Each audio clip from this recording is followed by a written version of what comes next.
Simone, quando você...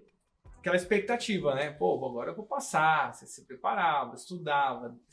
E estudava, Thiago. Exaustivamente. Estudando. E aí chegava lá na hora de receber o resultado, seu nome não estava lá. Não estava na lista. O que você pensava? Eu pensava, é só mais um. Ah, Tenho mais um ano pela frente para me preparar. Sério? É só mais um. Eu pensava assim, eu melhorei. Aí eu ia lá, revisava a prova, o que eu errei, né? Cada vestibular que eu fazia para cada universidade, por exemplo, a Universidade Federal de Santa Maria. E só um detalhe, ela não fazia o vestibular na Federal só porque ela queria passar na Federal. Porque não tinha grana mesmo para pagar a universidade particular. Exato. E aí eu ia lá, revisava o que eu errava e pegava as provas anteriores de 10 anos e fazia muito aquelas provas. Aí eu entendi, eu tô mal em matemática, tô mal em física. Então eu focava nisso, eu ia no cursinho específico para isso, né? Direcionava onde eu tinha mais dificuldades. E eu entendia que eu não poderia sair para fazer festa, tomar bebida alcoólica, né? Não que no final de semana a gente não fosse, tivesse momentos de descontração. Exato. Mas aí você entendeu qual era o objetivo. A mudança de hábito que você precisava passar, viver, para atingir os resultados que você desejava. Esse sonho que era até então o seu principal sonho da sua vida. Desde que eu saí de casa, eu me predispus a estudar a tantas horas, né? Eu entendia que passar não era fácil. Até pelos meus primeiros resultados, o meu primeiro foi vergonhoso, o segundo foi vergonhoso. Eu pensava, meu Deus, quanta matéria existe. E aí eu ia, né? Aí pegava livro. Na época eu não tinha acesso a computador, YouTube para fazer aulas, né? Não tinha isso. E aí, de repente, no 6º ano, então, 6 anos e meio depois... Aí o que aconteceu? Aí eu não passei no vestibular, meu irmão passou em odontologia e eu não passei. Aí meu pai falou, olha, Simone, agora não tem como, né? A gente já conseguiu dar o cursinho, o que já deu, né? Agora teu irmão vai começar a faculdade, então não tem como você continuar. E ele passou numa particular. Isso. E aí meus pais arrendaram um posto de combustível lá no interior, no interior de Santa Catarina, em outra cidade. Né? Lá em Mondaí, e aí eu fui trabalhar com eles e estudar, né? Estudava em casa, trabalhava com eles lá no posto de combustível. Para quem não sabe, como frentista. Também como frentista. Fazia tudo, né? Lavava carro. Fazia serviço de banco, levava os carros, abastecia, secava carro, tudo. E foi uma cidade que nos acolheu minha família muito bem. Sim. Tanto é que o meu irmão mora lá hoje ainda, né? Bom, é dentista desse lugar. Exato. Ele é dentista desse local, um excelente dentista. E eu também fazia estágio lá nos hospitais, no hospital aí em Mondaí. Então eu aprendi muito desde o início, mesmo sem estar cursando medicina, eu aprendi com o Dr. Álvaro, com o Dr. Túlio, que hoje já está falecido, muitas coisas, assim, a montar uma mesa cirúrgica. Eu acompanhei eles muito cedo, sabe? Eu vi eles passando visita. Então, isso que parecia aparentemente um passo atrás, porque você teve que voltar para casa e trabalhar num posto de combustível, acabou... Foi um passo à frente. E aí eu continuava acordando muito cedo, eu estudava até meio-dia, a partir daí eu ia trabalhar. Ia para o hospital e eles deixavam você entrar lá. Ia para o dava posto. Dicas. Exatamente. E isso foi um combustível, porque eu consegui me ver... consegui materializar eu dentro do hospital, coisa que eu não tinha acesso antes, né? Claro. Então, foi um combustível para eu passar. E aí, tinha vestibular na metade do ano, na CAF. Uma colega minha havia passado. A CAF é um sistema de universidades de Santa Catarina. Em Santa Catarina, que são particulares, porém com configuração comunitária. Então, tem subsídio de governo, essas coisas para auxiliar o estudante nos custos da mensalidade. Exato. Mas ainda assim é bem salgado. Eu também estudei na CAF, né? Então eu sei que é caro. E aí essa minha amiga havia passado, né, a Roberta, que é de Bagé, a gente fez cursinho muito tempo junto, estudávamos junto.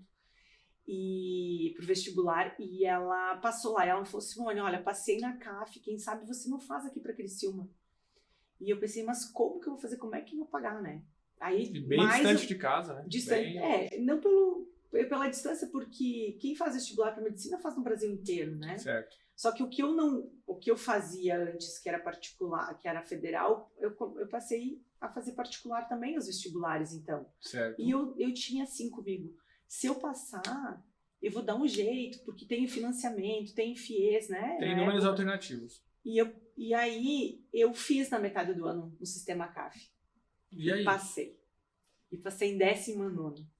Sabe? Então aquilo foi... Quando eu vi meu nome na lista, primeiro foi uma explosão, né, de sentimentos, né?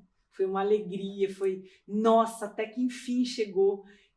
Eu pensava assim, que bom que você não desistiu, sabe? Uhum. Eu tinha isso assim, eu lembro hoje como foi a sensação de ver meu nome na lista. E assim, e como... eu precisava ver no jornal na época, né? Não tinha que esperar sair no diário oficial, o edital sendo... Publicação legal. Exato. Que legal. E aí foi muito emocionante. Eu saí gritando, pulava. Foi uma realização muito grande. Mas, ao mesmo tempo, foi um banho de água gelada, né? Foi um balde de água gelada. Por quê? Porque não tinha como pagar, né? Aí meu pai falou, Simone, não tem como, teu irmão agora tá fazendo particular também, então... Não temos grana. Não temos grana. E aí a Simone, como não gosta da palavra não é possível, ela... Deu um jeito, né? Deu um jeito. E eu pensei, eu preciso me matricular. Eu entrando na faculdade, na universidade, ninguém me tira mais, eu pensava. E foi o que eu fiz. Então, na época, o pai do meu namorado me emprestou o dinheiro da matrícula, né? O doutor Nilo, Nilo do que? Você lembra sobre o nome dele? Sim, Nilo Mesomo. Ele é um médico de Machadinho, do Rio Grande do Sul. E ele via meu esforço, né? Então, ele na época, ele pagou minha matrícula. Depois de um certo tempo, acho que foi 1 ano depois, não consigo precisar muito, minha mãe devolveu para ele. Então, foi essa primeira batalha, né? Primeiro foi eu não passar. Depois foi ter passado num sistema particular e não ter como pagar. E aí consegui fazer a matrícula. Então, vamos. Tava lá dentro. Aí tava lá dentro, então, aquele sonho realizado. Tá, e aí depois tinha que pagar as mensalidades. Aí eram as mensalidades. Aí cada semestre, cada semestre tinha que fazer uma renegociação, né? Então, o primeiro semestre eu renegociei e no segundo semestre eu já consegui o financiamento, né? Então, eu ia lá. Eu queria falar com o reitor. Era algo assim, eu quero falar com o reitor, eu não posso sair da faculdade, eu não posso, agora eu tô aqui dentro. Então, desde muito cedo, eu fui bem atuante na faculdade, sabe? Eu fiz projeto de pesquisa, né? Que eu sabia que com uma bolsa, né, do CNPq eu conseguia descontar um pouco da minha mensalidade, né? Consegui o FIES. Então, eu consegui me formar, né? Graças ao financiamento. E quando o Joaquim nasceu em 2016, gente, 2016. E então, você se formou em 2009, né? Eu me formei em 2009. Então, em 2017, eu consegui pagar minha faculdade. Concluí o pagamento da faculdade. Exatamente. Então, eu saí da faculdade na sexta, na segunda eu já estava trabalhando. Aí fui para o interior fazer PSF, né? E fazer plantão. E assim foi, né? Então, assim, a palavra nunca... Ou não é possível, ela não existe, sabe? Desde que você realmente queira algo, né? Então, você dá um jeito, o teu cérebro dá um jeito de conseguir, sabe? Eu me via muito naquele lugar, me via muito passando no vestibular. Eu sentia a sensação de passar. E quando veio meu nome na lista mesmo, só que eu sabia que tinha que ter esse preparo. Você estava falando uma frase, eu queria que você falasse ela inteira. Quando você quer, o seu cérebro... Ele cria mecanismos... Começa a falar do começo. Só para gravação. Tá. Quando a gente quer... Quando a gente quer, o cérebro, ele cria conexões, ele cria alternativas para você conseguir aquele objetivo. E foi o que eu fiz. Então, foi muito estudo, muita dedicação, horas de estudo, treino, né? Muito treino com provas. O mental, eu me via nesse lugar, eu me via fazendo a prova, eu me olhava assim, tipo, compenetrada, gabaritando, sabe? E eu não entendia nada de inteligência emocional, nem sabia que existia, né? Eu vi muito cuidado de Deus na minha vida, sabe? Mesmo? E quando eu fiz o vestibular, eu pedia muito para Deus. Deus, se é realmente, se é isso, não deixe eu desistir. Deus, se é isso, por favor, me ajuda a passar no vestibular, ilumina minha mente, ilumina, sabe, para eu marcar a resposta correta. Então, e eu sei de pessoas que demoraram 10 anos para passar no vestibular e passaram. Então, se você está aí querendo passar em algum vestibular, né, que está sendo difícil, ou em algum outro desafio, não desista.